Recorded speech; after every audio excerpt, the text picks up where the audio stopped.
electrofisiología celular.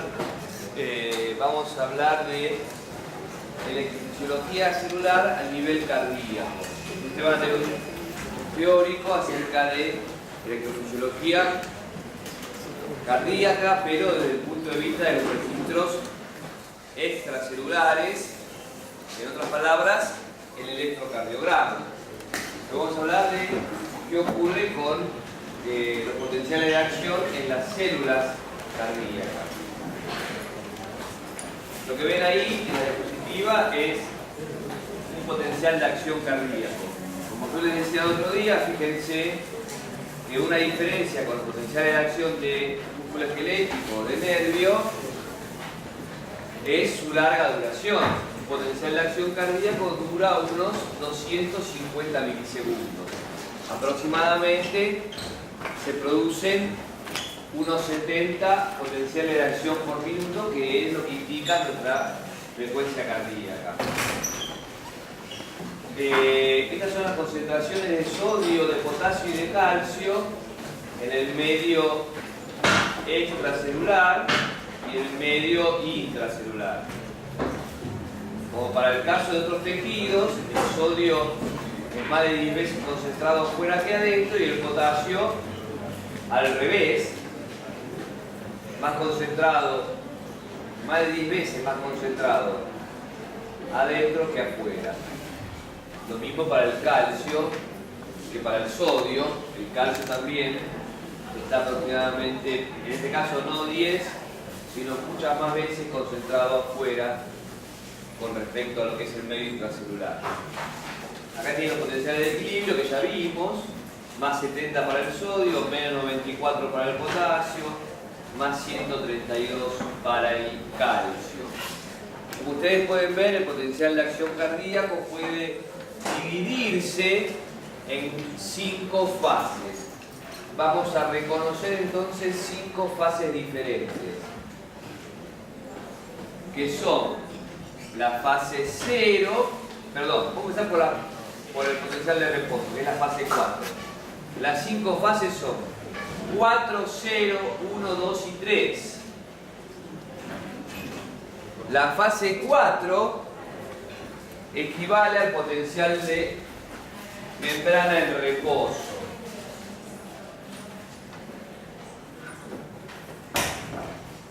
La fase 0 corresponde a la despolarización rápida del potencial de acción. La fase 1 corresponde a una repolarización temprana.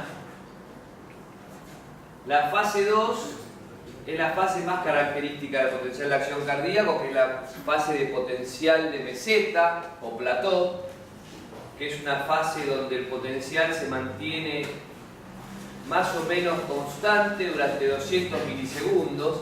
Es la fase 2 lo que lo diferencia del resto de los potenciales de acción. Y luego la fase 3, que es la fase de la repolarización franca o tardía del potencial de acción cardíaco, para volver nuevamente a la fase 4. El potencial de membrana en reposo es aproximadamente menos 80 milivoltios, aunque acá parezca menos 90, es un gráfico viejo. El potencial de membrana más común es de menos 80 milivoltios. Es cierto que hay células especializadas, se llaman células de Purkinje en el corazón, que son especializadas en la conducción, de muy rápida conducción, y células muy grandes en cuanto a tamaño. Esas células, que son unas poquitas células del corazón, tienen un potencial de membrana un poco más negativo que menos 80. Pero la mayor parte de las células tienen potencial de membrana en reposo de menos 80 milivoltios. Bueno, ¿a qué corresponde cada fase? En realidad se divide en fases para entenderlo mejor, ¿no? Es decir, la división en fases es simplemente con fines pedagógicos. ¿Quieren que encienda el aire? Porque veo gente que hace así. Bueno, chicos, entonces, no sé si anda, me parece que no anda bien, por eso es que no. Dejamos la puerta abierta al principio. Bien, la fase 4 entonces se corresponde con el potencial de membrana y podríamos decir que hay un solo canal activo. Esto no es cierto porque hay más de uno, pero principalmente hay uno activo. El resto está no activo. El canal que participa de la fase 4 se llama IK1, acá aparece, IK1, es un canal de potasio, y en los textos lo van a ver como rectificador hacia adentro o rectificador anómalo. Se llama rectificador anómalo porque tiene una característica particular, y es que rectifica de manera opuesta al resto de los canales de potasio. Una rectificación en un circuito eléctrico es cuando en un rango de voltaje o de potencial se produce un transporte o conducción de corriente que es diferente del que se espera por la ley de Ohm. La ley de Ohm se puede calcular y establece para cada diferencia de potencial una determinada corriente. Los rectificadores, los circuitos rectificadores, lo que hacen es producir para ese rango de voltaje más o menos corriente que lo esperado por ley de Ohm. En el caso del potencial de membrana en reposo en el corazón, está mantenido por un canal llamado rectificador anómalo o IK1. Vamos a ver después por qué consideramos que esta rectificación es anómala o es distinta que la del resto de los canales de potasio. Lo que ustedes tienen que saber, y esto para que les quede grabado y que después los textos no los confundan, el canal IK1 saca potasio en fisiología, es decir, en condiciones fisiológicas. Eso no quiere decir que en ciertas condiciones patológicas pueda ser lo opuesto, pero en condiciones fisiológicas IK1, como cualquier otro canal de potasio, saca potasio de la célula. Y como saca muy poquito, pero saca constantemente, lo que hace es generar una corriente de potasio hacia afuera que lleva el potencial de membrana hacia valores negativos cercanos al potencial de equilibrio para el potasio. Por eso, estas células, que son las ventriculares, porque lo que ven acá es un potencial de acción de ventrículo, vamos a ver después que hay diferencias. Estas células tienen potenciales de membrana en reposo cercanos al potencial de equilibrio para el potasio. No es el caso de todas las células cardíacas, vamos a ver después que hay otras que tienen potenciales menos polarizados, o si quieren, más despolarizados. Bien, entonces, fase 4 es producida por salida de potasio a través de IK1.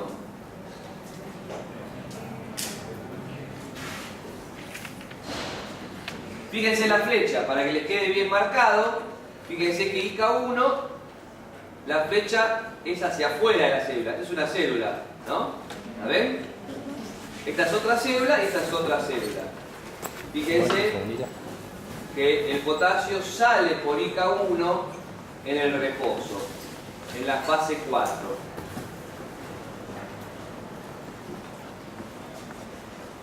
Luego viene la fase 0. La fase 0 se produce porque se activan los canales los canales de sodio voltaje operados. El mismo que vimos ayer. Se activa el canal de sodio rápido o voltaje operado. Se produce un cambio en el voltaje y ese cambio en el voltaje hace que se abran. ¿Recuerda la relación que decíamos? A través del segmento S4 que sensa el voltaje, produce la apertura del poro y entra sodio. Entra sodio a la célula. Lo ven acá. Fase 0 se relaciona o se asocia, se produce en realidad, porque el sodio entra con alta conductancia a la célula. La fase 1, de la que ven acá, se produce por una rápida salida de potasio a través de un canal denominado ITO. ITO. I es corriente, TO es transit outward, significa corriente transitoria hacia afuera. es una corriente de potasio, como ven acá, hacia afuera. ¿Cómo se llama el canal? ITO. ITO. I es corriente, TO es transient outward. Hay textos que mencionan dos tipos de ITO. ITO1, que es la corriente de potasio, que es la corriente principal de fase 1, e ITO2, que es una corriente de cloruro. Cloruro en este caso entrando. Ya sea que el potasio salga por ITO1 o que entre el cloro por ITO2, en ambos casos se produce una repolarización. Estoy o sacando cargas positivas o metiendo cargas negativas. Es decir, se produce esta fase muy corta de repolarización. Esta repolarización se interrumpe por la meseta o por la fase 2. Es decir, no llega a ser total la repolarización. ¿Y de qué depende? Como ocurre en ciertas especies como la rata, que tiene una ITO muy importante, entonces la repolarización es muy rápida. En cambio, en el resto de los mamíferos, en general en los que no son roedores, nosotros mismos, los humanos, tenemos esta meseta clásica producto de la fase 2, que es la fase que dije hoy característica del potencial de acción cardíaco. Fase 2 o de meseta, porque se produce durante ese tiempo, que son más o menos 200 milisegundos, un balance entre corrientes despolarizantes y corrientes repolarizantes. Ese balance se compensan entonces las corrientes despolarizantes con las repolarizantes. ¿Cuáles son las corrientes despolarizantes? La principal es la corriente de calcio. Ven acá.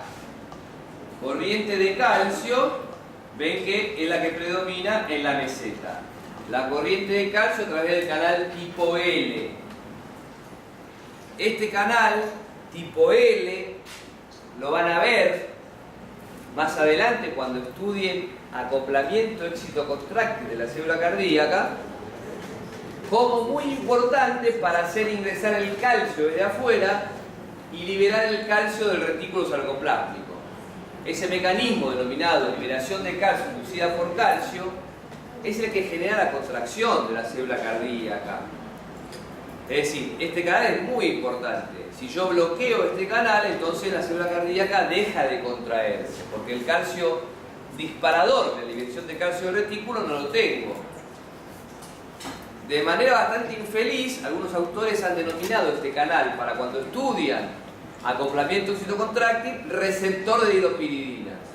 ¿Por qué? Porque la dihidropiridina es un bloqueante de este canal, que es un agente obviamente exógeno, artificial, producido por la industria.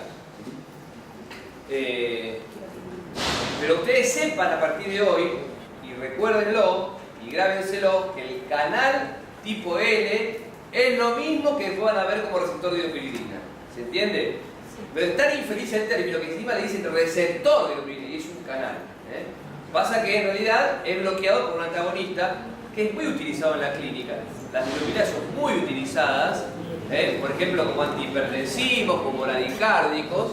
Por ejemplo, el famoso Adalat de Bayer es esta droga que produce el antagonismo del canal E. ¿Qué nombre? Receptor de dihidropiridina. Pero es el nombre que yo quiero que ustedes se olviden. Es el canal tipo L. Bien. Bueno, la corriente despolarizante es la corriente de calcio. Ahora, ¿cuáles son las corrientes repolarizantes que mantienen la meseta? Porque recuerda que hay un empate, ¿no? En la meseta hay un empate entre corrientes que despolarizan y corrientes que repolarizan. Las corrientes repolarizantes son las corrientes de potasio, a través de otros canales. Ven que ya vemos que hay... No es tan sencilla la cosa, no es que hablamos de canal de potasio, no. Hablamos de diferentes proteínas expresadas por diferentes genes que son diferentes canales que se comportan de manera biofísica diferente. Hasta ahora ya nombramos dos canales de potasio. Nombramos IK1 y nombramos ITO. Ahora vamos a nombrar otros dos nuevos, que son los que mantienen la meseta, que son IKR e IKS. IKR e IKS. En la diapositiva aparece otro que es IKUR. UR significa ultra rapid, R significa rapid y S significa slow. IKUR no se los menciono porque es un canal de aurícula, y estoy viendo en este caso principalmente potencial de acción ventricular, que es el clásico que yo quiero que ustedes aprendan. No quiere decir que ustedes no sepan el otro, pero sabiendo el ventricular yo me quedo con el mejor. IKUR, ultra rápido.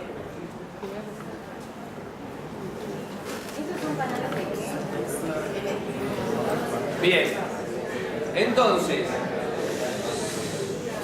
esa es la meseta, ¿no? La meseta es producida por canales de calcio, el calcio entrando a la célula, y canales de potasio, el potasio saliendo de la célula. Llega un momento en el cual se produce la repolarización total.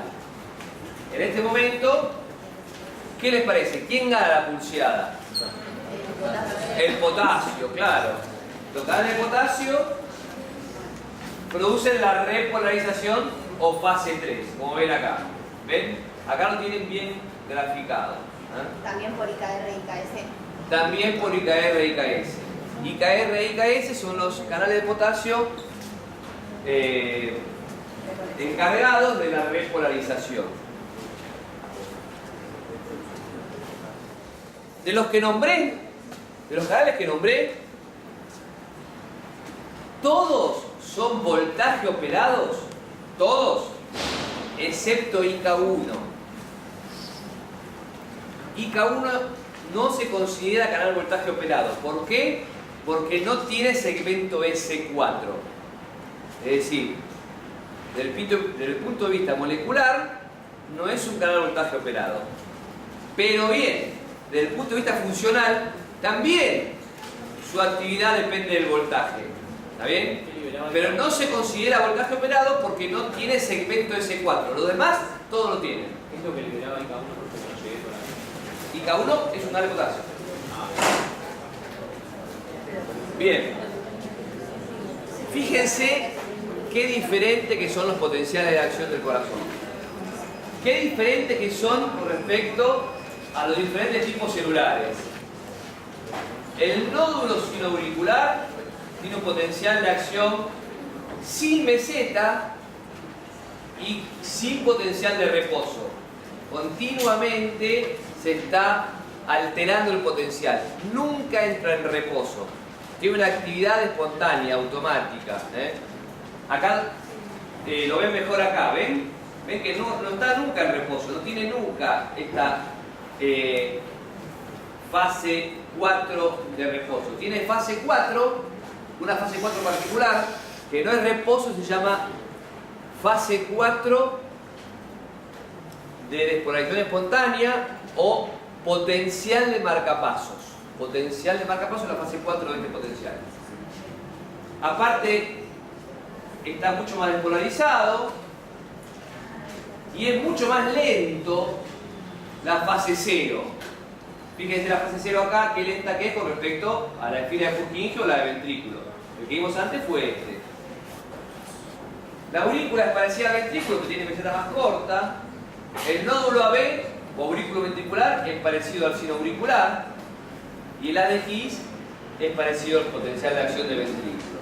Pero fíjense que gran heterogeneidad tenemos en la configuración de potenciales de acción del corazón. Lo que tenemos acá es de vuelta un potencial de acción del ventrículo. Es lo mismo que antes, nada más que ahora está presentado de manera, para mi gusto, más gráfica en lo que respecta a la presencia de las diferentes corrientes iónicas. El sombreado significa el canal activo. La línea continua significa el canal cerrado o no activo. Fíjense que para la fase 4, o para lo que también llamamos potencial de reposo, ¿Cuál es el canal activo? Solo IK1, fíjense. Ni este, ni este, ni este, ni este, ni este. Están todos cerrados. La única actividad que hay es la de IK1.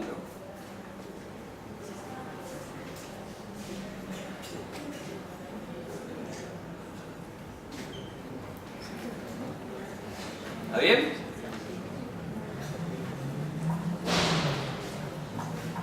¿Qué pasa con IK1 cuando el potencial de acción se produce? Es decir, cuando se despolariza la célula. ¿Qué pasa con IK1? Se cierra. ¿Ven? Es un canal, como yo les decía, que no es voltaje operado, porque molecularmente no tiene S4, pero funciona como si fuese voltaje operado. Porque el voltaje, la despolarización, al revés que para el resto de los canales que vimos, al revés que para los que ya vimos, en este caso IK1 se cierra por la despolarización. Pero desde el punto de vista semántico no, desde el punto de vista de nomenclatura, no es un canal voltaje operado. Sin embargo, está abierto a potenciales negativos y se cierra a potenciales positivos. Y lo que hace entonces, como yo les dije antes, es sacar potasio. Sí. Si no tiene ese el segmento 4, ¿por qué se cierra entonces? Ahora vamos a ir. Está bien. Es buena pregunta, está bien. Vamos a ver por qué. Bien. ¿Qué aparece ahora en la fase 0? La corriente de sodio. ¿Ven? Aparece corriente de sodio cuando la célula se despolariza. Es más, la célula se despolariza porque es el sodio que está entrando a la célula. Fíjense que la corriente de sodio es máxima durante la despolarización rápida y luego se reduce rápidamente y se va agotando la entrada de sodio a pesar de que el potencial se mantiene despolarizado. Es decir, la compuerta de activación se abrió, el sodio comenzó a entrar, pero ¿por qué vemos que se empieza a cerrar? ¿Por qué? Una de las razones es porque se acerca al equilibrio, pero no llega al equilibrio, así que no es por eso. ¿Por qué? No, está bien, pero vos acá estás mirando individualmente. No pienses, esto es corriente, no es potencial. También se aplica el compartimento de inactivación. Bien, se cierra la compuerta de inactivación. Lo que decíamos ayer. Primero se abre la activación, entra, pero luego fíjense cómo la corriente disminuye porque se va cerrando la inactivación. La de calcio aparece en fase 2, ¿ven? Y también, igual que la de sodio, tiene una compuerta de activación rápida y una de inactivación más lenta. Se llama IKL, o corriente tipo L, por L de long lasting. Quiere decir que dura bastante la activación del canal, pero eso no quiere decir que no se inactive. Tiene una cinética más lenta que el canal de sodio. Bueno, pero antes de la meseta nos comimos la fase 1. La fase 1, fíjense, ¿quién es el protagonista de fase 1? ITO. Fíjense que solo aparece acá. Después está siempre no funcional. Bueno, entonces repasemos. IK1, el potencial de reposo. En la fase 0, la corriente de sodio. En la fase 1, ITO. En la fase 2, la corriente de calcio compensada por la corriente de potasio. Que acá está puesta como IK. Ustedes ya saben que son dos canales diferentes, IKR e IKS. Acá está englobado todo como IK, pero son dos genes diferentes. Bien. ¿Se entendió eso? Bien, vamos ahora a canal por canal.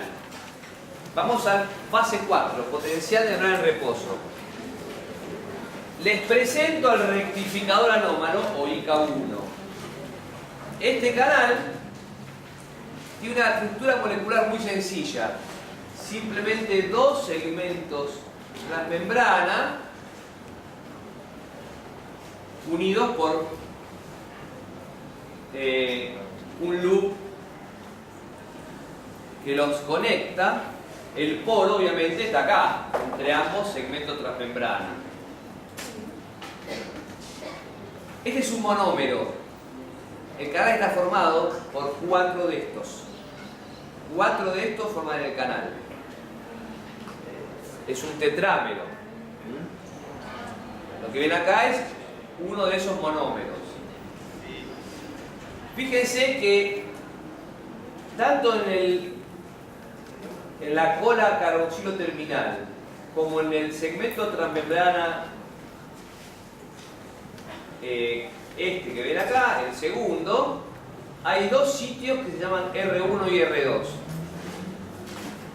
R1 y R2 es un sitio de unión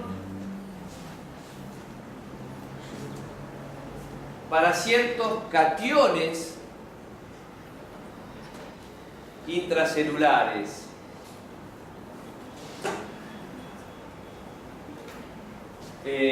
Entre ellos, el principal es el magnesio. Otros son las espermidinas. Estos cationes, al unirse a R1 y R2, cierran el polo. Entonces, cuando están unidos a R1 y R2, el canal está cerrado. La pregunta que me hacía él, ¿por qué actúa como voltaje operado? Porque el magnesio se une al canal cuando la célula se despolariza. O sea, actúa en cero. Actúa en todo el potencial de acción, excepto en el potencial de membrana de reposo. Y el final, fíjense que acá no es solo reposo, sino que también aparece un poquito ya sobre el final de la repolarización. Es como que acá ya se removió el magnesio, es decir, se despolariza la célula y el magnesio lo tapona. Lo tapona porque el magnesio quiere salir, porque es positivo, entonces tapona el canal. Lo tapona el canal y luego cuando se está repolarizando se destapa. Esa sería su compuerta de inactivación. Esa sería su compuerta de cierre, digamos. Pero no es una... parecía. Pero no digamos compuerta, es un comportamiento... Claro. Bien, fíjense qué pasa si yo bloqueo este canal.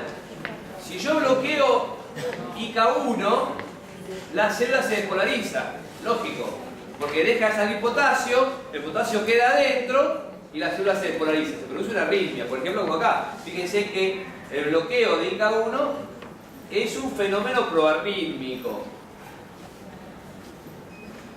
O sea, esta diapositiva le dice a ustedes la importancia de IK1 en el mantenimiento del potencial de membrana de reposo, ¿no? Cuando está presente, está sacando potasio y está llevando el potencial de membrana hacia valores negativos. Si yo lo bloqueo, el potasio se acumula adentro, se despolariza la célula y hasta se puede producir actividad espontánea. ¿Me preguntabas algo? Sí, se unía a R2 el camión. Sí, se une a R1 y a R2. Sí. ¿A los dos o por separado cualquiera? A cualquiera de los dos. Bien. Ahora vamos a lo que ustedes siempre los confunde. Yo se los tengo que decir, porque lo van a leer en los textos. Pero después de que lo diga, grábense esto. Este canal saca potasio. Pero, ¿qué les voy ahora a mencionar? Les voy a mencionar el porqué de su nombre rectificador anómalo o rectificador hacia adentro. ¿Por qué? Porque es un canal muy particular. Si yo lo estudio en el laboratorio y bajo condiciones poco fisiológicas, como por ejemplo, si hiperpolarizo el potencial de membrana por debajo del potencial líquido para el potasio, supongamos que el potencial líquido para el potasio es menos 95 milivoltios y yo llevo el potencial de membrana a menos 100 o a menos 110, Como pueden ver acá. Lo que ven acá es una típica curva corriente-voltaje, donde siempre voltaje es el eje de las X y corriente es el eje de las Y.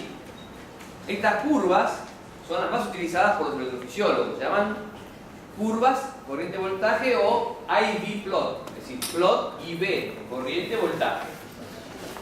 Fíjense que si esto fuese solo potasio y si el potencial de equilibrio es menos 95 milivoltios, supónganse que esto es menos 95, obviamente que la corriente a través del canal a este potencial es cero, porque estoy en el potencial de equilibrio. ¿Entienden? Fíjense qué pasa si voy hacia potenciales positivos al potencial de equilibrio por potasio. La corriente es muy pobre, es hacia afuera, el potasio sale, pero la corriente es muy chica. Fíjense que casi no hay corriente. ¿Por qué? Porque el magnesio ya está acá taponando el canal. Es decir, solo hay corriente funcional en este rango. Este rango va entre menos 80 y menos 60 milivoltios. Después ya hay cero, no hay nada. Eso lo vimos en el gráfico potencial de acción. Eso lo vimos cuando vimos que no hay más corriente cuando despolarizo. ¿Está bien? Acá lo ven en el gráfico de corriente. ¿Está bien? ¿Se entiende? Pero ¿qué pasa si yo hiperpolarizo?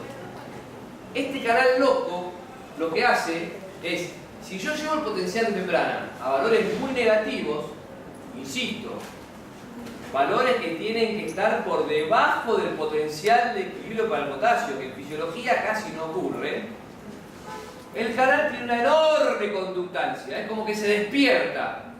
¿Por qué? Porque se libera totalmente el magnesio. Por eso se llama rectificador anómalo. Porque cuando lo estudiaron, vieron que rectificaba al revés que el resto del canal de potasio. Es un canal que cuando se hiperpolariza, deja pasar mucho potasio. ¿Pero en qué sentido lo deja pasar ahora? Hacia adentro. Hacia adentro. Por eso se llama rectificador hacia adentro.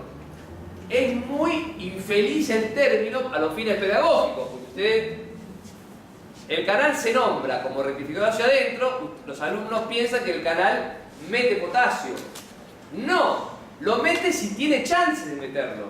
Pero en fisiología no tiene chance de meter potasio. En fisiología, ¿qué hace? Saca. Y se encuentra en este rango. ¿Y en qué condiciones? Saca muy poquito, pero saca. ¿Qué? Acá, ¿en qué condiciones se da eso? Cuando se hiperpolariza. Cuando se hiperpolariza por debajo del potencial de equilibrio por potasio. ¿En qué patología te referís vos? Sí. Por ejemplo, cuando hay lo que se llama hipocalemia, es decir, cuando el potasio extracelular disminuye mucho, pero es bastante infrecuente. ¿Está bien? ¿Se entiende esto? O sea, este canal es importantísimo porque mantiene el potencial de membrana en reposo. ¿Cómo? Sacando potasio de la célula de manera muy constante y con una muy baja conductancia. Fíjense qué poquita corriente es necesaria para mantener el potencial de membrana en reposo. ¿Se entendió? Bien. Canal de sodio. Igual que el canal de sodio que vimos ayer para nervio. Igual, es el mismo. Con el segmento S4, voltaje operado, tiene activación e inactivación. Potencial de acción en presencia de tetrodotoxina. Tetrodotoxina es un bloqueante del canal de sodio. La tetrodotoxina se extrae del pez globo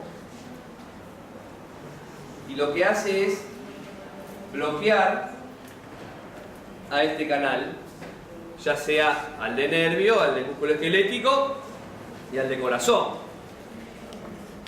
La dosis que necesito de tetrodotoxina para bloquear el canal de corazón es más alta. Quiere decir que a dosis menores es probable que exista una flacidez total, es decir, músculo esquelético sin conducción. Por supuesto, no hay conducción de potencial de acción a través del nervio, porque estoy bloqueando el canal de sodio, que es el que despolariza, ¿no?, el potencial de acción del nervio. Pero es probable que continúe latiendo regularmente el corazón, porque tiene una menor sensibilidad. Además, el corazón, en ausencia del canal de sodio, a diferencia de lo que pasa en el músculo esquelético y en el nervio, en el corazón, en ausencia del canal de sodio, igual puede despolarizarse. Es lo que muestra la diapositiva.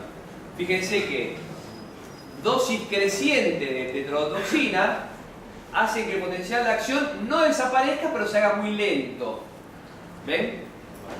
Es decir, el corazón puede seguir latiendo a expensas de un potencial de acción producido por otro canal, que será ¿cuál? Calcio, exactamente. Claro que el umbral es mucho más positivo. El umbral, el canal de sodio, se abre a menos 60 milivoltios. Es decir, yo tengo la membrana a menos 80. Tengo que llegar a menos 60 para que se abra el canal de sodio. Y ahí se produce potencial de acción, ese sería el umbral. Ahora, el umbral para el canal de calcio tipo L es menos 40 milivoltios. Entonces tengo que despolarizarlo hasta menos 40 para que se abra el canal de calcio.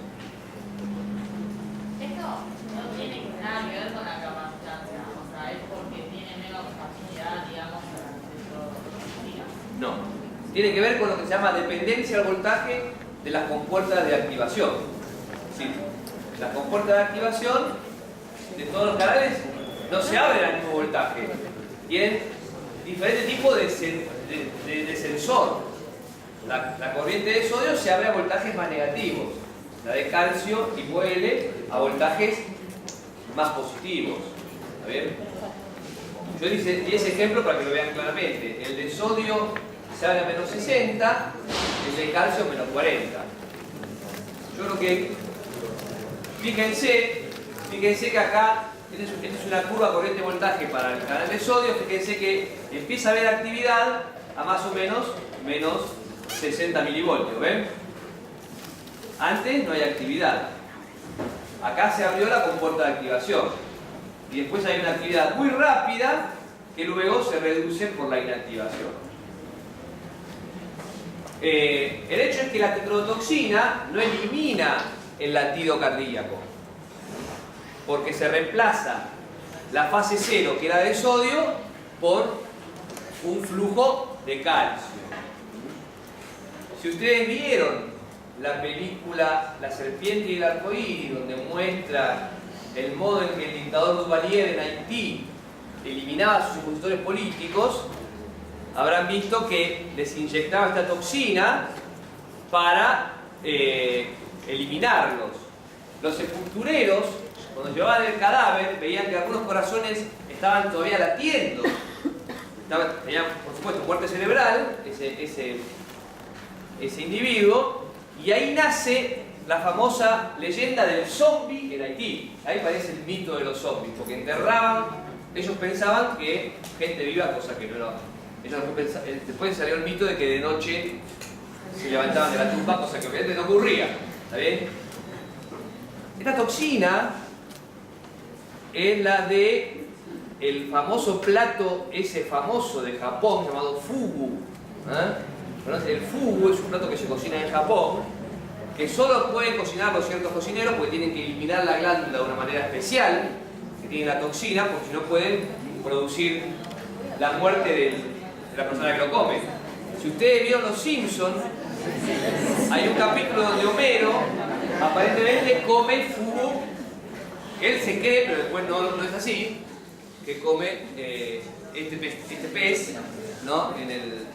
Eso, incluso, dicen que aunque esté bien preparado, la lengua se les adormece a los que lo pueden comer. Yo no me animé.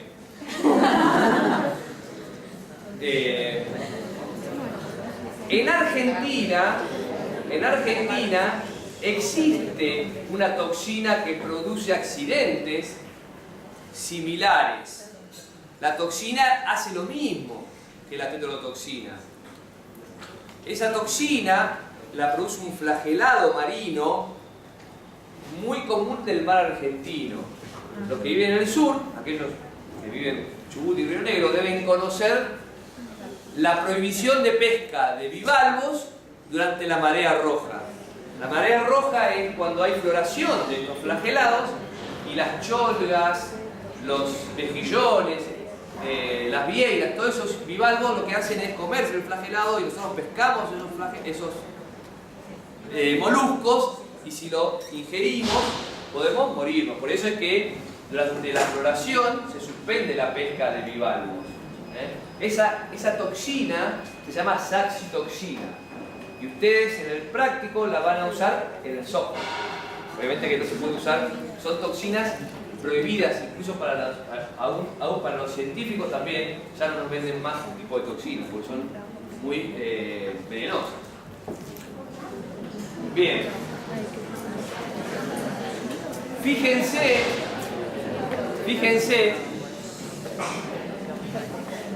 que acá tenemos un ejemplo de cómo se produce potencial de acción. Si yo doy un estímulo subumbral, el potencial de acción no se produce. Si doy un estímulo umbral, se produce. ¿Qué logré acá en C? Logré alcanzar esos menos 60 milivoltios que son los que necesito para abrir una población determinada de canales de sodio necesaria para producir la fase cero. ¿Está bien? Esto también es interesante. Fíjense que si la célula está despolarizada, la fase cero es más chica. Fíjense la fase cero esta. Este es un potencial de acción roto, ¿no? Es decir, no roto, sino no está completo. ¿Lo ven? Esta es la fase cero nada más, la que viene acá. Esta fase cero es más grande que esta.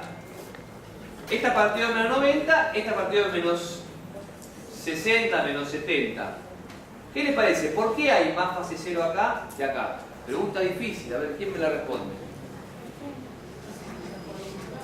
¿Por qué la fase cero es menor en este caso?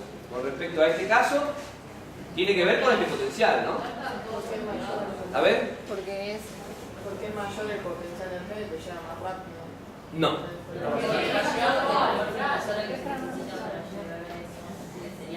La fuerza impulsora es menor. Es una de las razones, pero no es la razón principal. Porque, ¿sabes por qué no? Porque le sobra igual. Igual tiene para... Por el valor del umbral. Claro. No, el valor del umbral es el mismo. El canal se va siempre al mismo valor. que es menos negativo. ¿Está más? No. Es muy difícil la respuesta. No están todos los canales activados. ¿Activados? ¿No están todos los canales? No, disponibles. ¡Disponibles! No están todos disponibles. Acá están todos disponibles. Y acá no. ¿Por qué será que acá no está todo disponible? Porque algunos se abrieron y se inactivaron. ¿Está bien? En este proceso de llevar la grana de acá a acá, algunos se abrieron y los que se abrieron están inactivos. Y están inactivos, son amos. No están disponibles. ¿Se entiende? Bien. Bueno, esto ya lo vieron antes, ¿no? El pedido refractario absoluto se debe justamente a eso, a que el canal de sodio se encuentre inactivo. Fíjense, esto lo grafica bien. Durante el periodo refractario absoluto, si yo aplico un estímulo, no genero un potencial de acción. Tampoco lo genero acá. Ven que intenta despolarizar, pero no pasa nada. Recién tengo un potencial de acción más o menos. En este caso, sería este el periodo refractario relativo. Para tener una fase cero igual que la inicial, tengo que llegar al potencial de umbral en reposo. Es decir, tengo que reactivar la población total de canales de sodio. ¿Se entiende? Canal de calcio, tipo L. Importante para la contracción del músculo cardíaco. El calcio que entra es el calcio disparador de la contracción. Si no hay entrada de calcio, no hay contracción. La dilopididina, como la nifedipina, produce acortamiento del potencial de acción, acortamiento de la meseta, por supuesto, y produce, además, inhibición de la contracción. Esto es potencial de acción y esto es fuerza. Fíjense, como si yo le agrego diltiazem, no es una dilopidina, es otro bloqueante que también se usa en la química. Muy poco, pero se usa. El diltiazem bloquea el canal de calcio tipo N, la meseta se acorta. ¿Ves cómo se acorta? Y la contracción desaparece. Con 30 micromolar debe ser esto, desaparece, casi desaparece, le queda un poquito nada más. ¿Se entiende? O sea que ese calcio que entra es importante para lo que es, lo que van a ver después con la clase de la doctora Matías, sí creo, acoplamiento éxito contrario. Bueno, acá ven que el umbral, ven que se abre a menos 40, a menos 50 está cerrado, se abre a menos 40. Yo no les quería decir esto, pero bueno, se lo tengo que decir igual. Pero fíjense, cuando vimos corrientes catiónicas que entran a la célula, las vemos negativas. ¿Ven que son negativas? Fíjense que son negativas. También son negativas y acá se ve claramente que tienen activación e inactivación. Activación e inactivación. Porque tienen compuertas de activación. Acá se abre la compuerta de activación, entra calcio, se cierra la inactivación, deja de entrar calcio. Lo mismo para el sodio. Lo mismo para el sodio. Activación e inactivación. ¿Está bien? Estas son mucho más rápidas. Fíjense la escala, acá es un milisegundo. Fíjense qué rápidas son estas corrientes. Hacen pico en un milisegundo. En cambio las de calcio son más lentas. Ven que acá la barra de 20 milisegundos. Hacen pico en 5 milisegundos. O en 3, 4 milisegundos. Bien. Las corrientes catiónicas hacia adentro son negativas. Fíjense que son negativas. ¿Ven que dice menos 500 picoamperes, menos 1000 picoamperes? Son negativas. Cuando vamos a ver las de potasio, vamos a ver que son positivas. ¿Qué es lo que vamos a ver ahora? Acá les presento otro tipo de canal de calcio, llamado tipo T. El tipo T, a diferencia del tipo L, tiene corrientes más rápidas. Fíjense la diferencia en la barra de tiempo. Son corrientes más rápidas que la del tipo L y es un canal que aparece en el nódulo sinoauricular y en el nódulo auriculoventricular. En el ventrículo adulto no está. En el ventrículo embrionario sí, pero en el adulto este canal T no está. Hay solo tipo L. Bueno, pasamos a las corrientes repolarizantes. Vamos a hablar de las otras corrientes de potasio. Ya hablamos de esta. Ya hablamos de K1. ¿Está bien?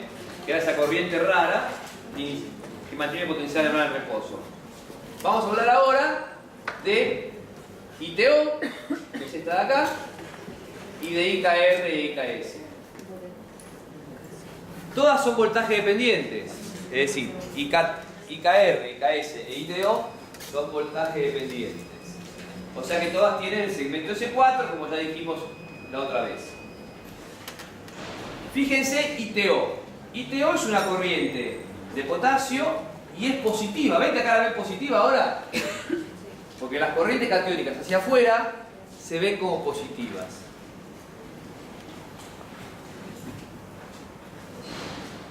Y esto viene de una convención de la física. Porque las corrientes son positivas o negativas según se acerquen o se alejen del ánodo. Entonces, como las catiónicas se acerquen al ánodo, las catiónicas se alejan, no, al revés, el ánodo, está bien. Las catiónicas son las que como dije al principio, las que se alejan. Las catiónicas hacia afuera, por eso son corrientes positivas, como las de potasio. Y las que vimos antes, que son de sodio y de calcio, se ven como negativas. Pero eso ustedes no tienen que saber. Eso porque si yo les muestro gráficos, que a ustedes les parece, por ahí alguno detectó que unas son con signo negativo, otras con signo positivo. Fíjense que acá todas son con signo positivo, todas. Es más, por debajo, en el IV plot, no hay nada por abajo de positivo, de cero, quiero decir. Bien, Son corrientes que tienen una rápida activación y una rápida inactivación. Tienen activación e inactivación, igual que la de sodio. No tengo para mostrarles IKR e IKS, pero les digo nada más que IKR se llama R porque es más rápida que IKS. Las dos son lentas, pero R es más rápida que S. Por ejemplo, el ratón y la rata casi no tienen IKS porque el potencial de acción es muy corto y no tiene chance de esta corriente de activarse. Su cinética es muy lenta, pero el mamífero, que no es roedor, sí tiene IKS como nosotros tenemos IKS. De hecho, la presencia o no de IKS determina esto, que es la heterogeneidad transmural de la configuración de los potenciales de acción ventriculares.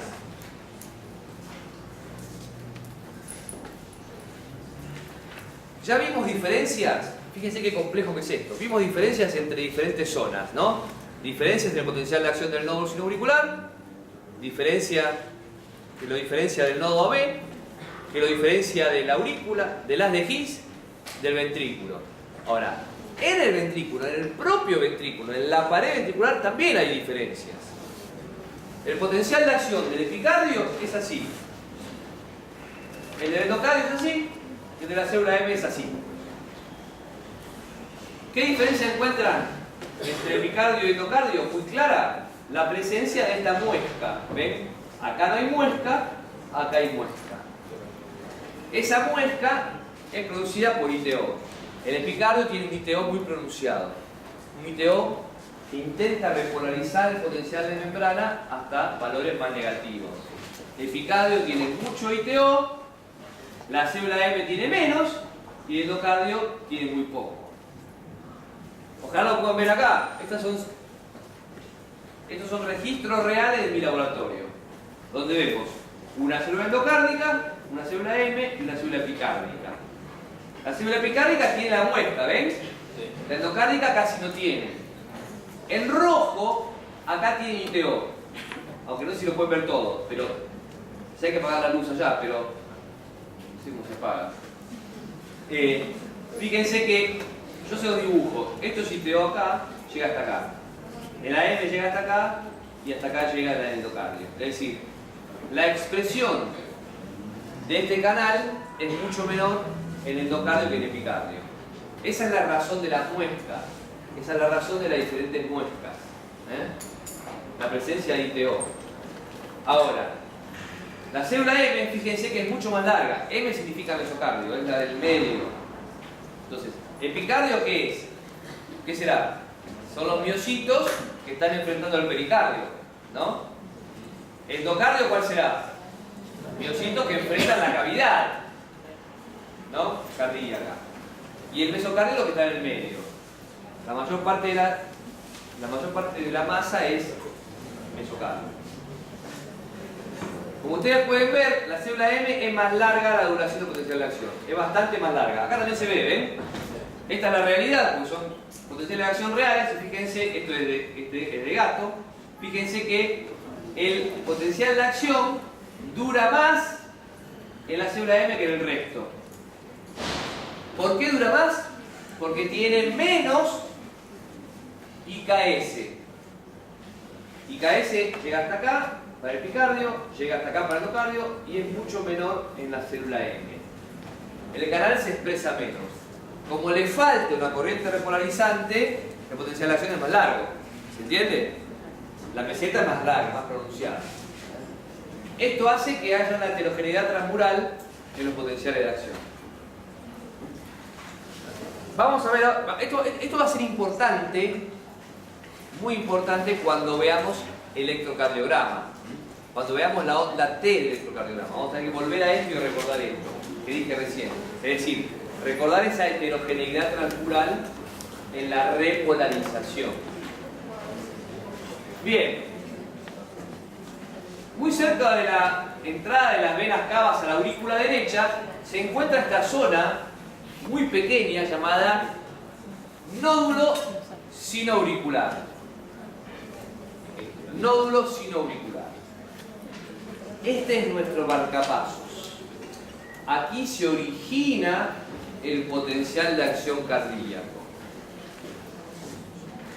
Cuando ustedes ven que un electrocardiograma dice ritmo sinusal, significa que el ritmo es el normal, otorgado justamente por el marcapasos originario del corazón, originario en cuanto al origen, el potencial de acción, que es el nódulo sinoauricular. El potencial de acción que se origina acá se conduce al resto del corazón. Se conduce inicialmente hacia las aurículas y luego hacia el nódulo aurículo-ventricular. AVN acá, nódulo aurículo-ventricular. Esta región del corazón produce un retraso en la conducción. Es decir, la conducción se retrasa ligeramente en este nódulo AB para luego pasar hacia las de His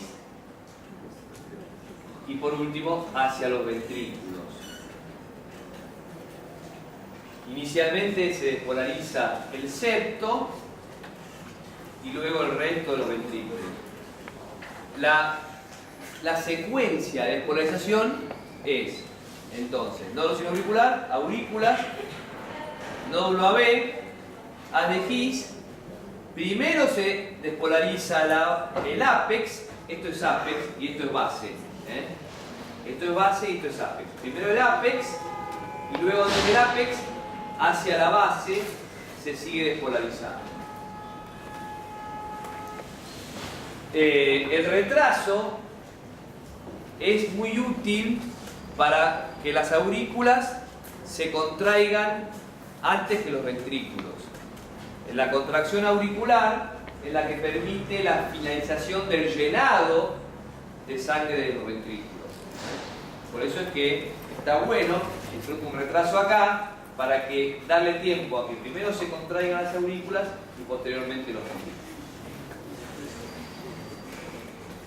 Fíjense la gran diferencia que hay entre el potencial de acción que ya vimos y el potencial de acción del nódulo sinoauricular.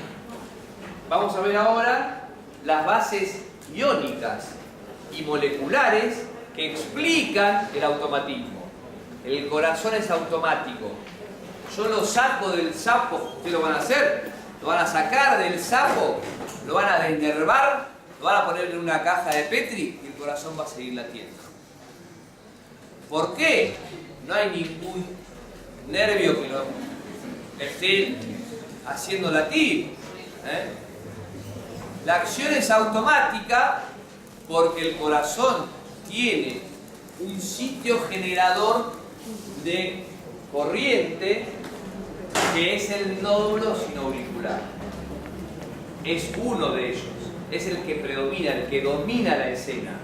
Eso no quiere decir que el nódulo aurículo-ventricular no sea automático, también es automático, pero el nódulo sinoauricular es el que determina el ritmo sinusal. De hecho, el nodo SA produce 70 potenciales de acción por minuto. De estos, hay 70 por minuto en un adulto, en un niño hay más. En cambio, el nódulo AB produce 40 por minuto. Entonces, como recibe señal desde las aurículas, que a su vez reciben desde el SA, el nódulo AB no tiene chance de imponer su frecuencia cardíaca. Actúa como simplemente conductor del potencial de acción de las aurículas hacia los ventrículos y ofrece ese retraso. Ahora, ¿qué pasa si yo elimino este nodo SA? ¿Qué pasa si yo lo bloqueo?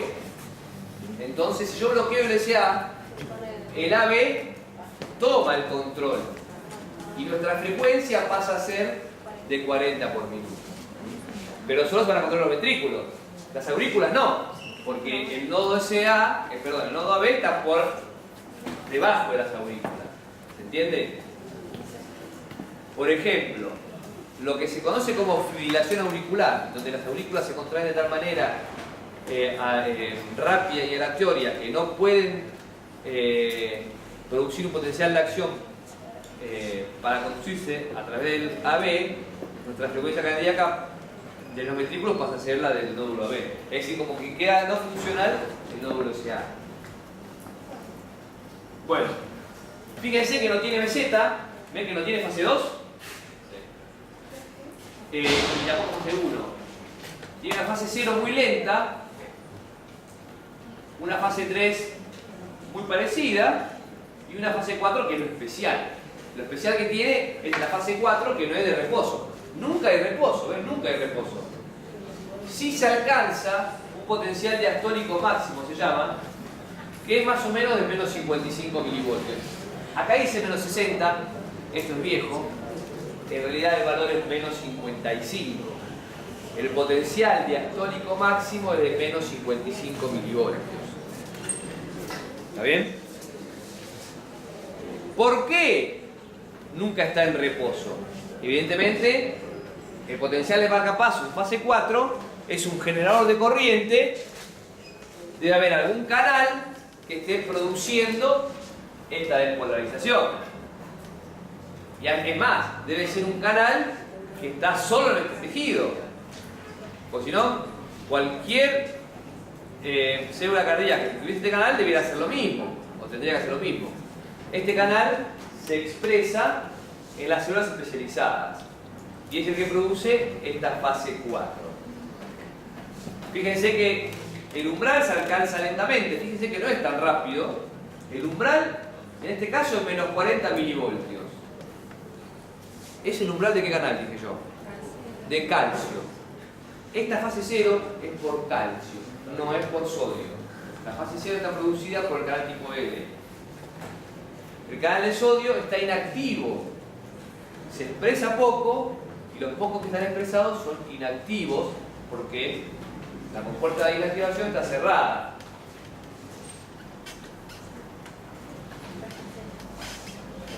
Todas las células automáticas tienen el potencial de marcapasos. Fíjense acá, tienen los ejemplos. Para el nódulo sinoauricular, bien clarito, ¿ven?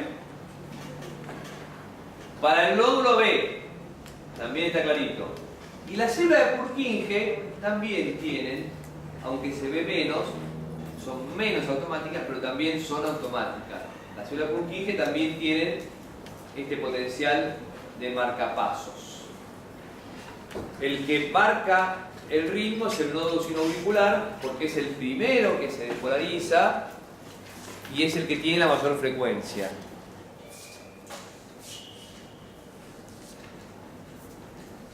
Ahí tienen las corrientes del nodo SA, del potencial de acción del nodo SA.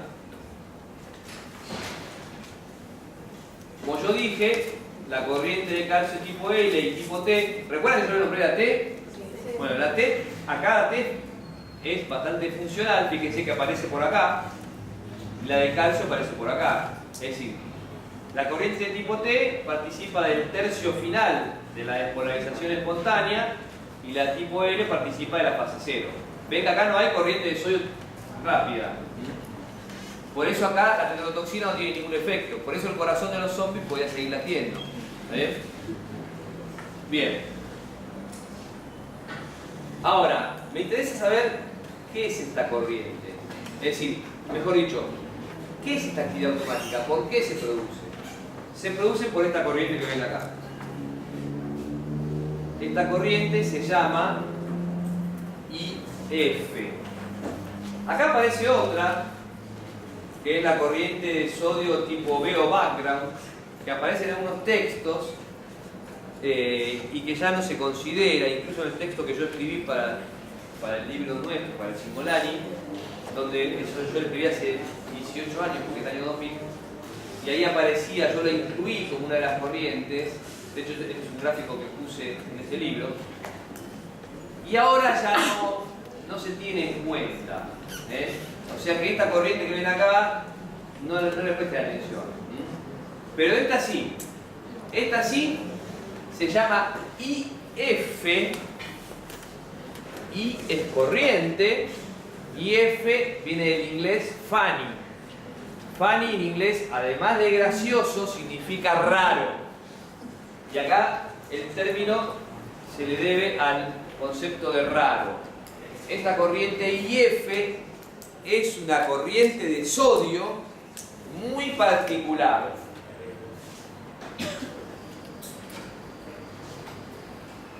Evidentemente es una corriente rara. Es un canal voltaje operado, es decir, tiene sensor S4, pero a diferencia de los demás canales voltaje operados que se abrían por la despolarización, en este caso IF se abre por la hiperpolarización. Por eso es que es raro. Es un canal de sodio que, a diferencia del otro canal de sodio que vimos, se abre cuando la célula se hiperpolariza. Por eso, cuando la célula se viene hiperpolarizando, está cerrado el canal. ¿Ven que está cerrado acá? Está cerrado. Ahora, cuando se viene hiperpolarizando, comienza a abrirse. Y se abre más durante la fase de marcapaso. Por eso es que actúa como un reloj. Es un reloj de membrana. Se llama reloj de membrana. Es un relojito. La membrana se hiperpolariza o se repolariza, el canal se abre, entra sodio, se despolariza, se cierra, se produce potencial de acción, vuelve a abrirse porque se repolariza, y etc. IF es lo que conocemos como el reloj de membrana para el nodo SA.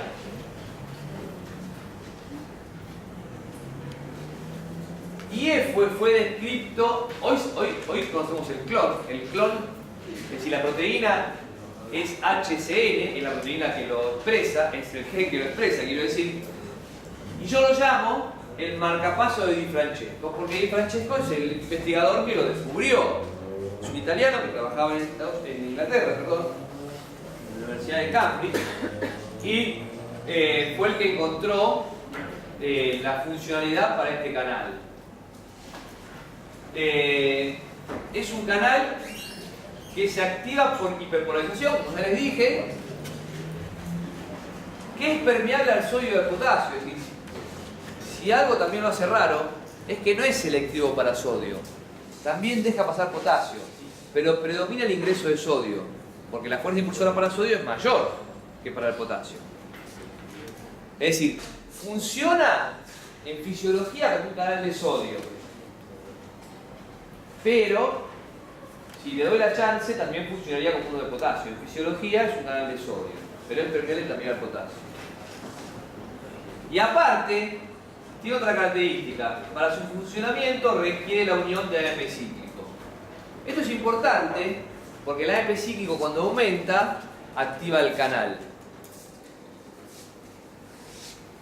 El sistema simpático, cuando se activa, produce aumento de AMP cíclico a través de la acción de lo que se llaman receptores beta-adrenérgicos. El sistema simpático en el corazón produce taquicardia y el parasimpático produce lo opuesto, bradicardia. ¿Por qué les parece a ustedes que el simpático producirá taquicardia? Porque activa IF. Así que fíjense qué genio Di Francesco, ¿no? ¿Por qué el parasimpático produce bradicardia? Porque disminuye el AMP cíclico. ¿Está bien? Porque la acetilcolina, actuando sobre el entorno mucarínico, disminuye el AMP cíclico. ¿Se entiende? Ahora, independientemente del simpático y parasimpático, IF funciona igual. Funciona porque es un relojito. Ahora, la actividad simpática lo estimula, la actividad parasimpática lo inhibe. Es decir, el sistema autónomo modula la frecuencia cardíaca, pero no la genera la propia célula. Célula automática. Galvani tenía razón al final. Nuestros tejidos, algunas células de nuestros organismos pueden producir corrientes eléctricas. ¿Vamos bien? Bien. Esto es lo que yo les decía, fíjense. Isoproterenol, iso es un agonista beta-adrenérgico. Iso es un agonista beta-adrenérgico. Y acetilcolina es el transmisor nervioso del postganglionar del sistema parasimpático. Fíjense cómo isoproterenol aumenta la pendiente de fase 4, porque activa IF. porque entra más sodio. En cambio, acetilcolina disminuye la pendiente de fase 4. ¿Por qué? Porque disminuye el ADP cíclico y disminuye IF. Entonces, regulando IF, se regula la frecuencia cardíaca. La activación beta-adrenérgica produce taquicardia, la activación muscarínica, colinérgica, produce bradicardia. ¿Está bien? ¿Se entiende eso? Bueno, acá lo mismo, fíjense, los potenciales de acción, en este caso del ratón, fíjense que el potencial de acción del nodo de ese ratón es más chico. Fíjense que cuando agrego acetilcolina, acá esta flechita es acetilcolina, se produce una hiperpolarización y se produce una pendiente 4 más lenta. Acá también lo ven, pero para el caso del simpático. Este es el control, y fíjense lo que hace la adrenalina. Acelera la fase 4. Entonces, yo tardo esto, este es el potencial de marcapaso control, el normal. Y le agrego ahora adrenalina. Entonces el umbral, si el umbral es este, y ahora le agrego adrenalina, llego más rápido, porque aumento la pendiente. ¿Se entiende? Y si le agrego acetilcolina, llego más lentamente al umbral. Entonces se produce bradicardia. ¿Se entendió? La acción de un antagonista muscarínico, por ejemplo la atropina, produce aceleración de la frecuencia cardíaca. Esas famosas películas de espías donde se están muriendo y se inyectan en el corazón directamente atropina, lo que hace es recuperar la frecuencia cardíaca por el nodo SA. Y ustedes lo van a hacer con el corazón del sapo, donde van a ver cómo la acetilcolina estimula la frecuencia cardíaca y la acetilcolina disminuye la frecuencia cardíaca y la adrenalina la estimula. Bien.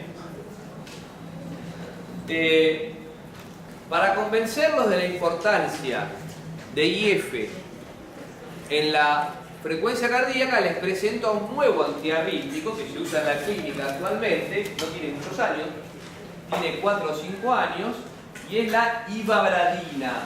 La ivabradina es un antitaquicárdico, es decir, es un agente que induce disminución de taquicardia o bradicardia en todo caso. ¿Por qué les parece que la ivabradina es eficiente contra la taquicardia? ¿Qué hará? Bloquea IF. Bloquea IF. Fíjense cómo esta es la corriente de IF control y esta es la corriente de ivabradina. Fíjense que esta dosis, 3 micromolar, casi deja sin IF a la corriente. Sin embargo, esto es frecuencia cardíaca del ratón. Acá dice 400. El ratón tiene 450 latidos por minuto, ¿no? Nosotros tenemos 70, el elefante tiene 40. Cuanto más grande el mamífero, tiene menor frecuencia cardíaca. Fíjense como en el ratón la frecuencia cardíaca disminuye con ivabradina. ¿Ven? Claramente disminuye. Por eso se usa como antiarrítmico. Ahora, ¿qué pasó con este buen hombre Di Francesco? Pasó que cuando se descubrió la ivabradina, que no fue hace mucho, se vio, y esto que voy a decirle ahora no está en los libros, pero en los prácticos algunos ayudantes se lo dan, por eso yo se los comunico. Ustedes van a encontrar con una nueva teoría del marcapasos. La teoría clásica o moderna es la de Di Francesco e IF, pero apareció en los últimos años una nueva explicación. Y algunos jefes de trabajo práctico y algunos ayudantes la conocen y tienen como ansiedad por volcar todos sus conocimientos y se las dicen. Por eso yo se las voy a comunicar también. Pero no la van a encontrar en ningún lado, ni siquiera en el BOR nuevo. Lo que yo voy a contar ahora es lo que está aceptado, pero no está en los libros. ¿Se entiende? Fíjense que la ivabradina disminuye la frecuencia, pero no anula automatismo. Esta barra de acá dice 400 por minuto, acá dice 300. Es decir, sigue latiendo. Sigue latiendo. Le di para que tenga ivabradina y sin embargo el corazón sigue latiendo. ¿Qué pasa? IF no es el único responsable de la fase 4. Apareció un nuevo protagonista. Y F es importante para iniciar el potencial, pero no parece ser la única corriente responsable, ya que su bloqueo no suprime totalmente el automatismo. Hay ratones knockout de IF que tienen una muy baja pero cierta actividad automática. Otra cosa tiene que haber. Apareció este muchacho llamado Edward Lakata de la Universidad Johns Hopkins de Estados Unidos, de Baltimore, y nos dio una nueva propuesta para explicar la despolarización espontánea de fase 4. Una propuesta que despreciaba a IF. Les cuento que hoy la cosa está más moderada, pero en ese momento Lakata despreció IF y dijo: la verdad es esta. Y el potencial de fase 4 se produce porque, y acá para verlo esto no sé, a ver, ¿qué fue lo que apagaron antes? Esto era.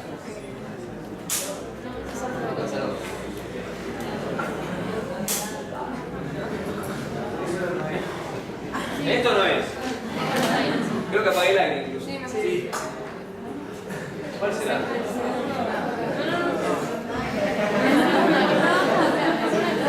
¿Esta?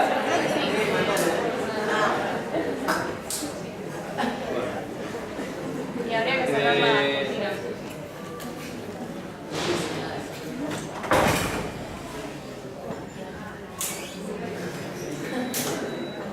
Bien.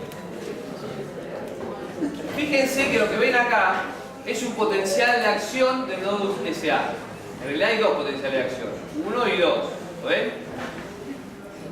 Fíjense que acá tienen dos montañitas, una montañita y otra montañita. Lo que ven acá es calcio intracelular. Es una señalización de calcio. El calcio aumenta, eso lo vimos recién, ¿no?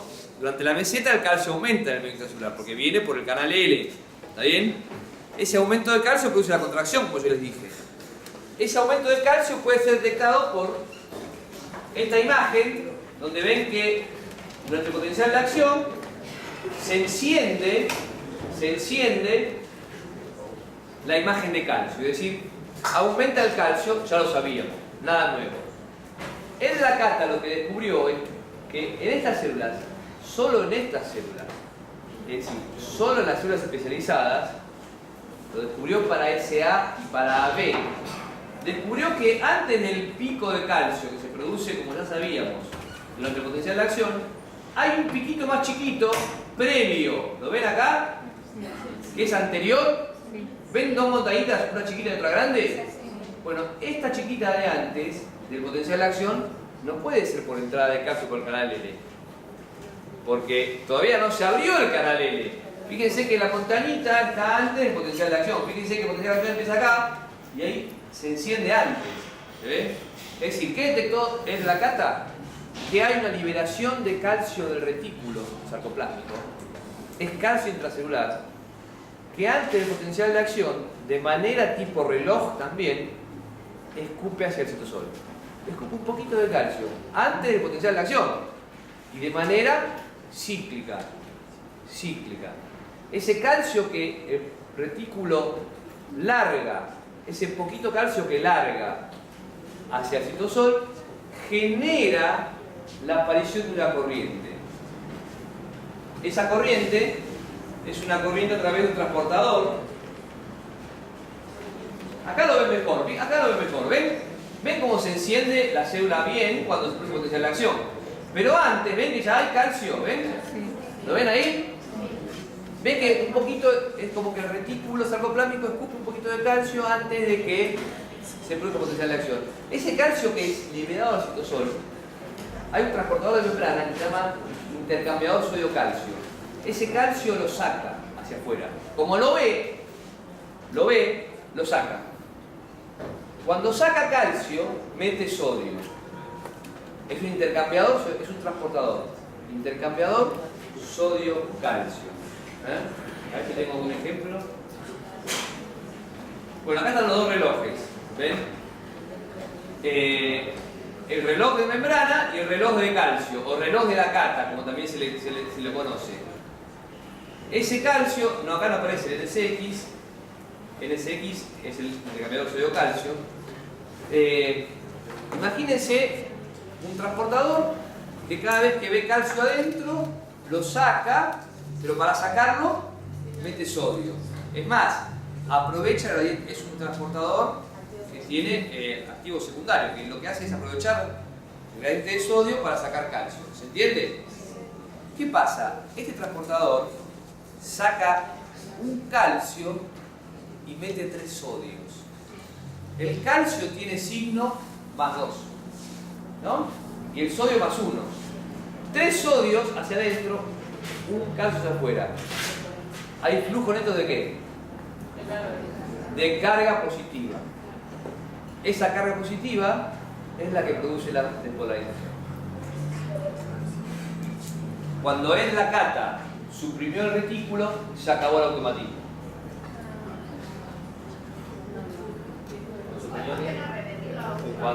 Cuando la cata anuló el retículo sarcoplástico, suprimió el automatismo.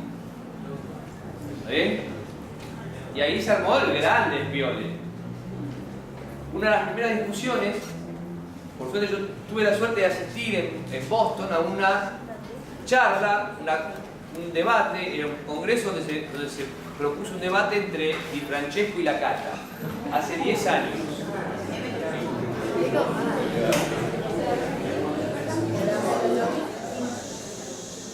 Los tuvieron que separar. Esto no estoy mintiendo, se agarraron a trompadas.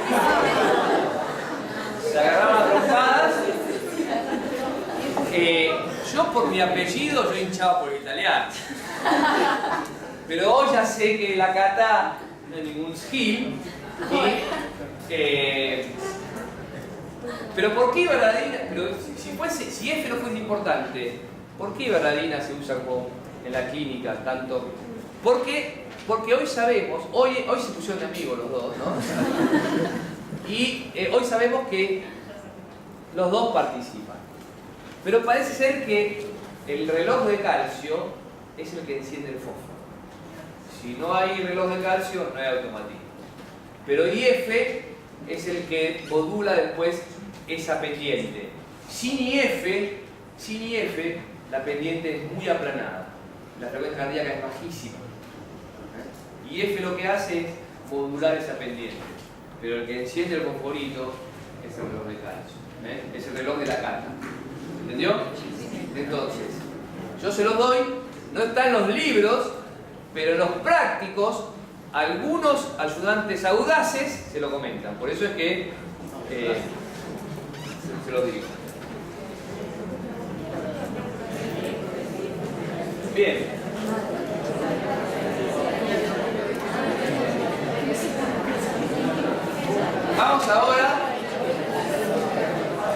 Vamos a ver ahora el...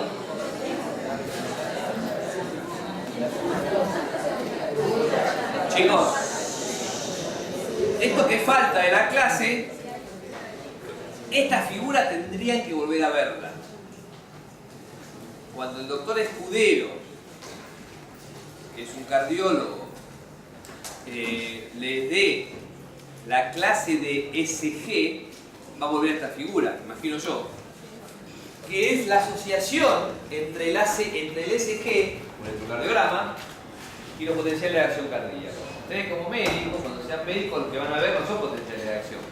Van a ver el registro intracelular del promedio de la actividad de las millones de células cardíacas reflejadas en un único registro que es el ECG. Ahora, el ECG, ¿de dónde viene? De los potenciales de acción cardíaca, por supuesto. Y la actividad eléctrica del corazón reflejada por ECG es la actividad eléctrica del millón de células, de los millones de células cardíacas. ¿A qué corresponde cada onda del ECG? Esto va a ser muy básico lo de hoy. El SG tiene estas ondas. Ustedes conocen el SG, ¿no? Sí. Bien. La onda P, la onda QRS y la onda T. Vamos a hablar de esas tres ondas nada más. Lo que yo mostré ahora, hasta ahora son registros intracelulares, es decir, un electrodo puesto adentro de la célula. El SG hace lo que puede, el SG no está pinchando la célula. Ve los cambios en los gradientes eléctricos, pero desde afuera. Los electrodos están sobre la piel, ¿se entiende? Pero es el reflejo de la actividad de los potenciales de acción del corazón. La onda P se produce porque en ese momento se está despolarizando la aurícula. Es decir, la fase cero del potencial de acción de la aurícula, obviamente que lo primero que aparece es el nódulo SA, pero el SA son tan poquitas células y tan chiquito el SA que el SG ni lo detecta. No detecta la actividad del SA.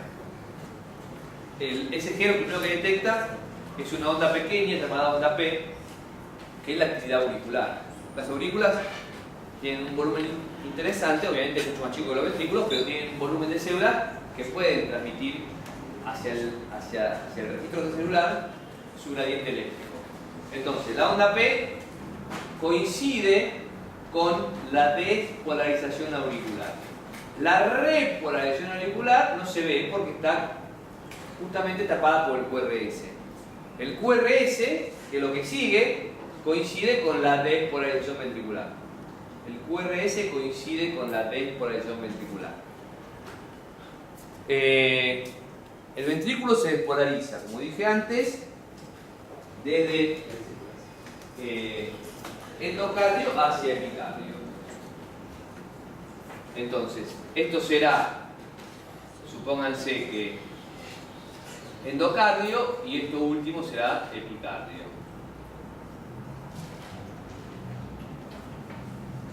Bien, entonces QRS coincide con la despolarización ventricular.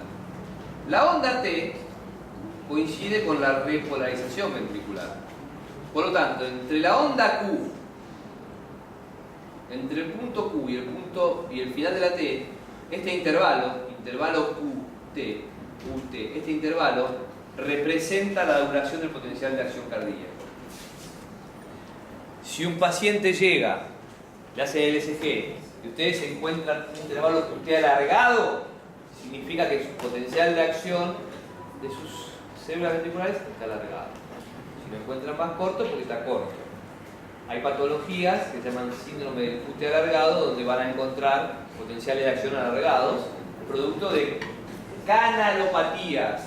Canalopatías, que es una traducción del inglés channelopathy, es lo que estudia la mutación de los canales iónicos. En el caso del QT alargado hay 3 tipos al menos que son producidos por mutaciones. ¿Se entiende? Bien. Ahora, acá hay algo particular, que incluso yo se lo pregunto a veces a los médicos y a los cardiólogos, y medio que a veces hasta se descolocan. La pregunta es, ¿por qué la onda QRS tiene igual polaridad que la T? Se entiende que la onda P tenga igual polaridad que la onda QRS, ven que las dos son positivas, ¿no? Se entiende que P tenga igual polaridad que la QRS porque las dos indican despolarización. Ahora, la onda T también es positiva, sin embargo indica la repolarización. ¿Cómo puede ser? La explicación está en la famosa heterogeneidad transmural de la repolarización. La secuencia de despolarización, como yo les dije, es de endocardio a epicardio. La secuencia de despolarización es de endocardio a epicardio. ¿Qué sería lo más lógico? Si lo último que se despolarizó es el epicardio, ¿qué tendría que ser lo último que se repolarice? Si fuese así, la onda T sería negativa. Fíjense, si fuese así, se despolariza el endo, después la M y después el EPI. Se repolariza primero el endo, después la M, después el EPI. La onda T debiera ser negativa. Sin embargo, en realidad, la onda T es positiva en la mayor parte de las derivaciones. ¿Y esto por qué? Porque si bien se polariza primero el endocardio y por último el epicardio es lo primero que se repolariza. ¿Por qué? Porque tiene potencial de acción más corto. Porque tiene más ITO. Y la célula M es la que tiene la duración mayor, porque tiene menos IKS. Como tiene menos IKS, tiene duración más larga. Entonces fíjense, qué interesante, que la repolarización final del epicardio coincide con el pico de la onda T. La repolarización final del mesocardio coincide con el final de la onda T. Es decir, el pico de la onda T se da porque ahí se están repolarizando las células del epicardio. Por lo tanto, el epicardio es lo último que se despolariza, pero es lo primero que se despolariza. Y el SG, como lo ve de afuera, y lo que ve son gradientes eléctricos, lo ve como la secuencia de polarización. ¿Se entiende? Lo ve al revés, porque los electrones están corriendo para el mismo lado. ¿Se entiende? Bien. Si esto se pregunta a un médico, cardiólogo, quizá no tenga de todo claro, porque es algo que es bastante complicado de entender. ¿Pero ustedes lo entienden? ¿Se entendió? Bien. Vamos ahora a entender para que no se dedica a la investigación, que es el problema. Porque no es muy fácil entender.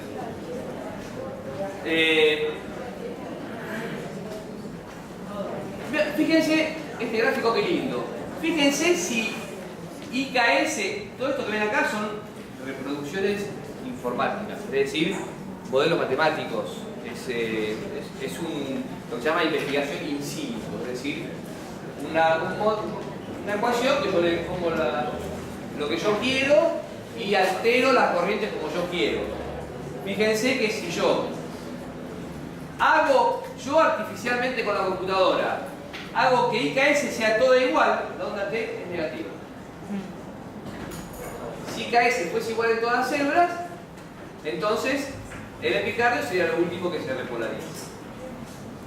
Bueno, vamos a terminar con una animación.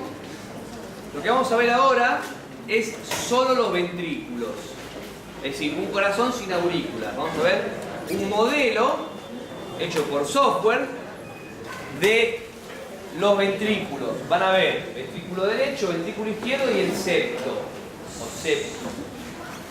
Lo que van a ver es la secuencia de despolarización y la secuencia de repolarización. Vamos a ver si puede. Lo podemos ver varias veces para que lo puedan.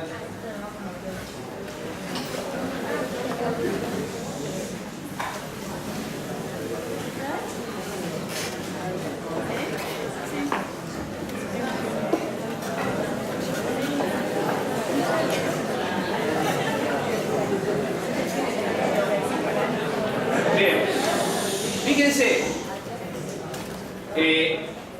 este color, pasa que falta el color rojo, que es el, bueno, lo ven ahí, esto supuestamente tiene que ser rojo, pero es negro, no sé por qué. ¿Ven las caras de colores? Negro, que tendría que ser rojo, es negativo, y azul es positivo, es decir, azul verde es positivo, es decir, cuando la célula esté polarizada, la van a ver azul-verde, ¿está bien? Y cuando esté repolarizada o hiperpolarizada o polarizada, la van a ver negra o roja. Entonces, fíjense de dónde proviene. Lo que ven acá es el SG además. Es malísima la lámpara. Lo que ven acá abajo es el electrocardiograma. No sé por qué no arranca.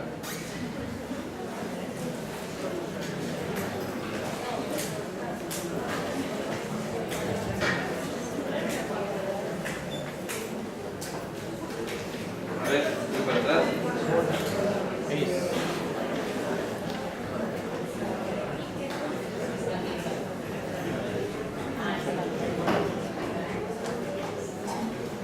No quiere pensar más,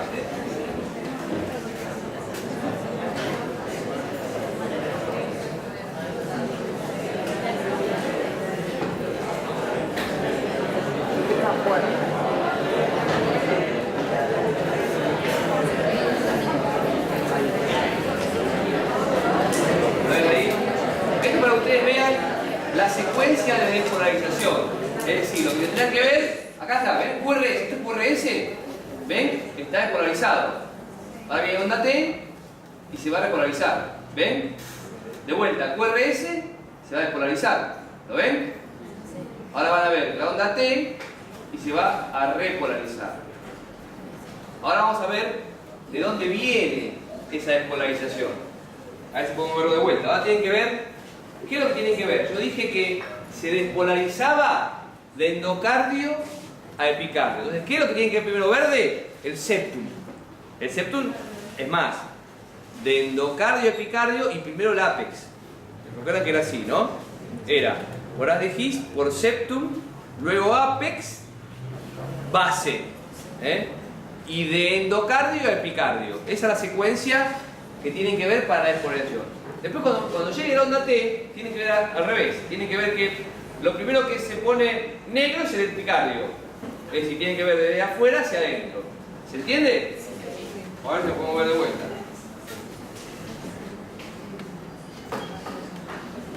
No sé por qué están rebeldes. ¿Está pensando?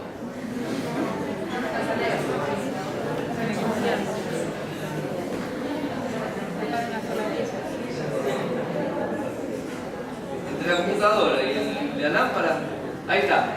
Fíjense, la despolarización tiene que ser del septum, ¿ven? ¿Lo ven? Sí.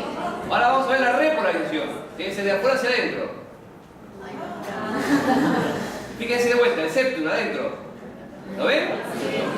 Y ahora la repolarización.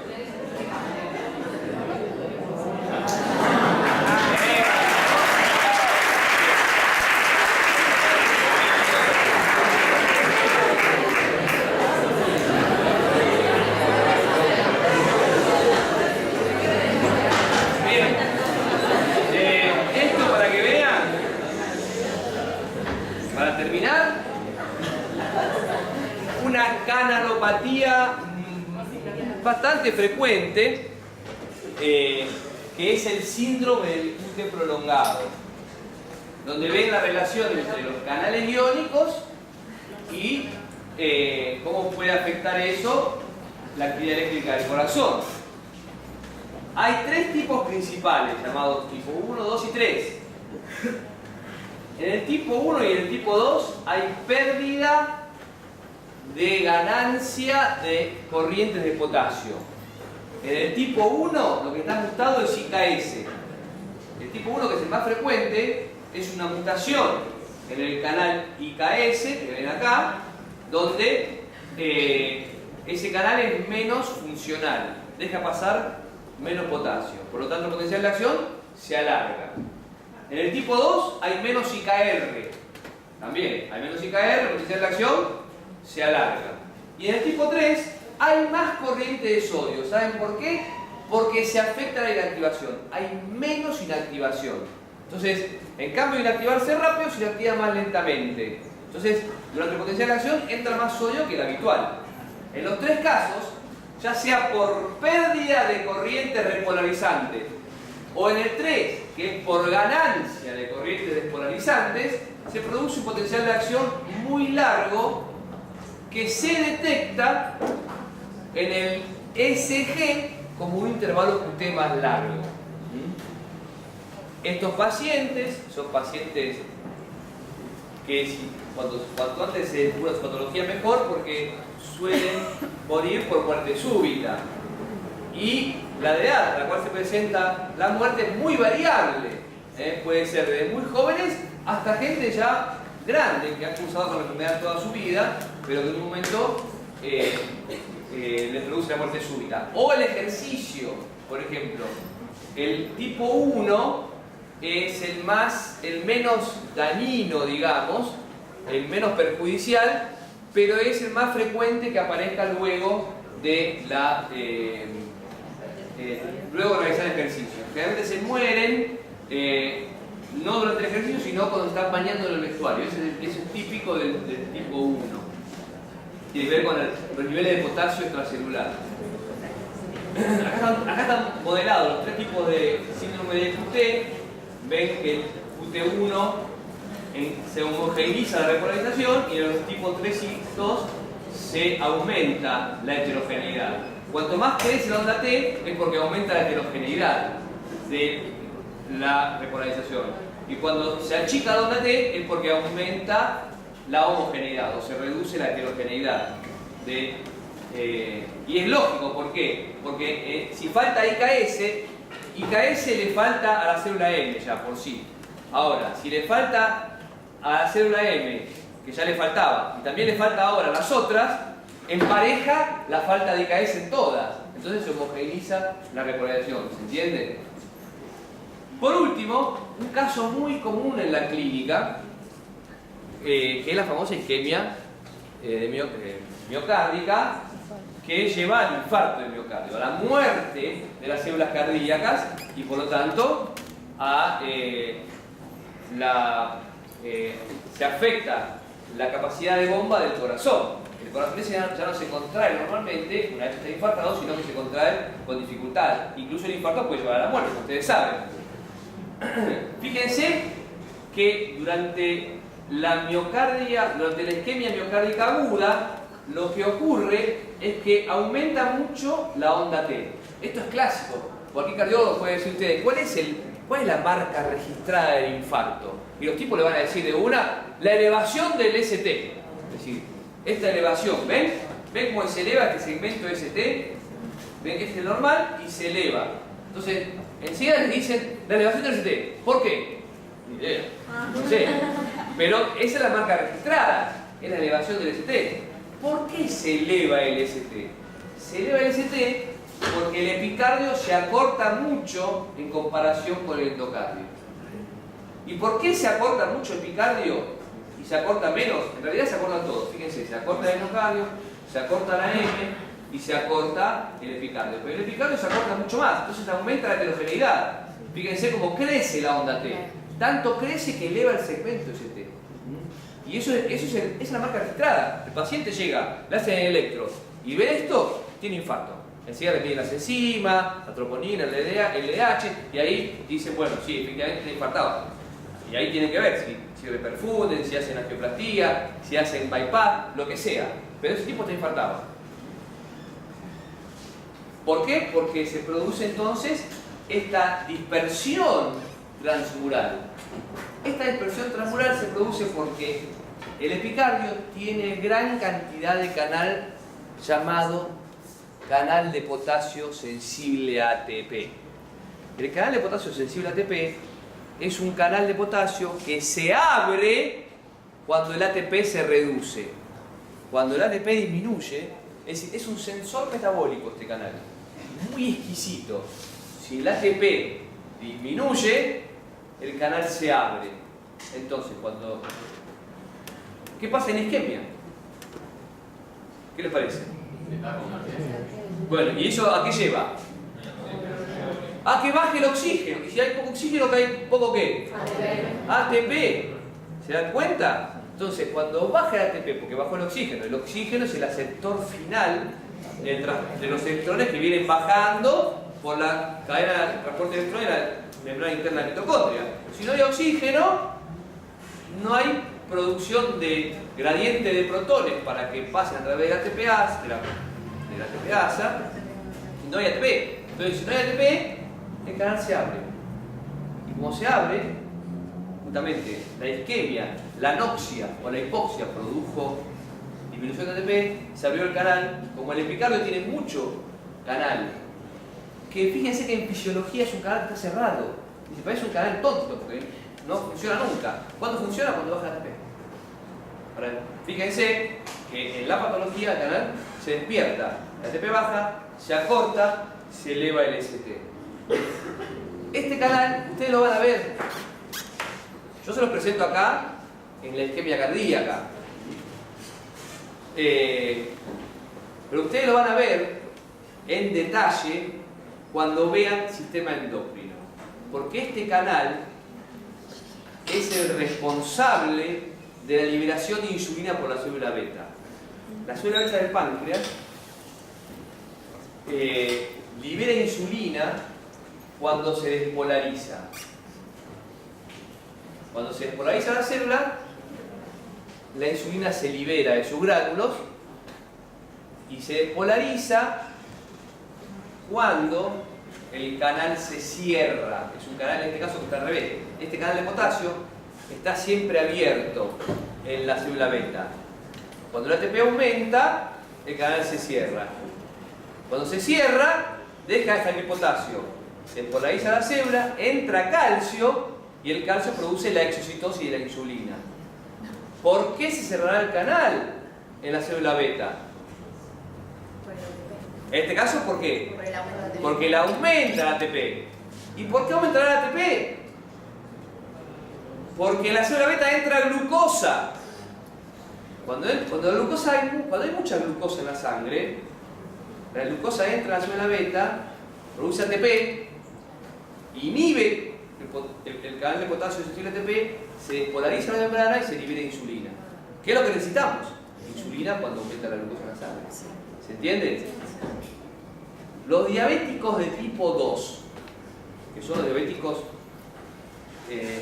insulino resistentes, es decir, no son aquellos en los cuales la célula beta está enferma, sino que está bien la célula beta, pero el receptor de insulina está afectado, tiene insulino resistencia. Esos diabéticos tipo 2 se tratan con bloqueantes de estos canales para que continuamente esté liberando insulina. ¿Está bien? Entonces la insulina endógena, si bien el receptor es resistente, producir una hiperinsulinemia produce que algunos que sean más o menos sensibles a la insulina actúen. Esos pacientes con esta droga que es oral andan bastante bien durante un tiempo. Los otros pacientes no hay nada que hacer, hay que inyectarles la insulina porque la célula beta no la produce, así que yo no puedo estimular la secreción porque no tiene producción de insulina en la célula beta. Son los tipo 1, que son los de los niños, ¿no? Los diabéticos que son diabéticos desde chiquitos. Bueno, creo que eso fue todo. Nos vemos durante la cruzada.